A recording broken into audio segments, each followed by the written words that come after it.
Ополудява ли българинът? С този въпрос поемаме по тесния път към психиатричната болница в Курило, недалеч от София. Лудницата, както я наричат местните хора, стана емблема на психиатричното здраве в България. Достойна за декор на холивудски филм на ужасите. Само че филмът е истински, наш тук и сега. По-добре се прекръстете, да не ви се налага да попадате на това място. Холивудски актьори, милионери, политици, всеки тук е какъвто си поиска. В една от залите пред телевизора заварваме 16-годишният Ангел.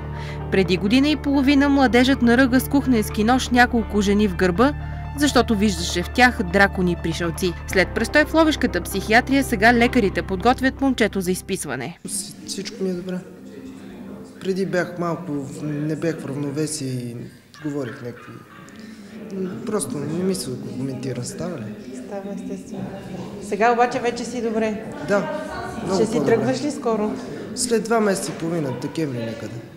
Годишно през тази болница минават поне 1300 пациенти, но всичко в нея говори, че се намира в държавата, която отделя най-малко пари за психичното здраве на нацията си. В Курило министерски крак не е стъпвал, нито преди, нито сега. Адекватни грижи ли полага за психическото здраве на българина държавата? Не. Така и влизайки във вашата болница, човек остава с друго впечатление, че не са много адекватни. За съжаление, психиатрията не беше приоритет от десетилетия насам на нито едно правителство. Преди време ви показахме как изглежда и психиатричната болница в Раднево. И в момента сме в тоалетните, които са за пациентите. Тези тоалетни са така, значи аз съм главна сестра от 10 години. Адекватна грижа за болните не се полага и защото квалифициран персонал липсва. Всички психиатри са обявили конкурси за служители, но желаящи няма.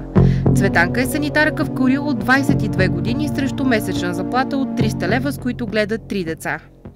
Вечер вкъщи успявате ли да се оттърсите от успяваш. тук човешките истории? Не успяваш. Мислиш ги, какво да ги правиш? Хора са. В болницата има 5 убийци, които всяка вечер остават тук само с една сестра и санитарка.